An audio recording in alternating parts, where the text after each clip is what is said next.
கல்லூரி மாணவர்களை தொடர்ந்து முறுக்கு மீசை, காதில் கடுக்கன் அணியக்கூடாது என்பது உள்ளிட்ட 11 விதிமுறைகளை வகுத்து மேல்நிலைப்பள்ளி மாணவர்களுக்கு பள்ளிக்கல்வித்துறை உத்தரவிட்டுள்ளது. இதுகுறித்து அனைத்து மாவட்ட முதன்மை கல்வி அலுவலகங்களுக்கும் சுற்றறிக்கை அனுப்பப்பட்டுள்ளது. காலை 9:15 மணிக்குள் பள்ளிக்கு வந்து சேர வேண்டும் என்று அதில் கேட்டுக் கொள்ளப்பட்டுள்ளது. லோ ஹிப், டைட் ஃபிட் பேண்ட்கள் அணிந்து வர அனுமதி இல்லை என்று குறிப்பிடப்பட்டுள்ளது. அரைக்கை சட்டை மட்டுமே அணிய வேண்டும் என்றும் சட்டையை இறுக்கமாக அணியக்கூடாது என்றும் அறிவுறுத்தப்பட்டுள்ளது. மாணவர்கள் அணியும் சட்டை டக்கின் செய்யும் போது வெளியில் வராத வகையில் இருக்க வேண்டும் என்றும் தெரிவிக்கப்பட்டுள்ளது. சீரற்ற முறையில் இன் பண்ணக்கூடாது என்றும் கருப்பு கலர் சிறிய பக்கிள் கொண்ட பெல்ட் மட்டுமே அணிய வேண்டும் என்றும் கேட்டுக் கொள்ளப்பட்டுள்ளது.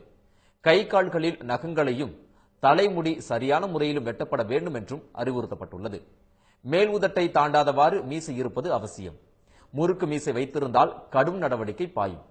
கைகளில் ரப்பர் பேண்ட், கயிறு, கம்மல், கடுக்கன், செயின் போன்றவற்றை அணிந்து வரக்கூடாது என்றும் தெரிவிக்கப்பட்டுள்ளது. பெற்றோர் கையொப்பத்துடன் வகுப்பாசிரியர் அனுமதி பெற்றுதான் விடுமுறை எடுக்க வேண்டும் என்றும் கேட்டுக் கொள்ளப்பட்டுள்ளது. பைக், செல்போன், ஸ்மார்ட் போன் கொண்டுவர அனுமதி இல்லை என்றும் பறிமுதல் செய்யப்பட்டு திரும்ப ஒப்படைக்கப்பட மாட்டாது என்றும் கூறப்பட்டுள்ளது.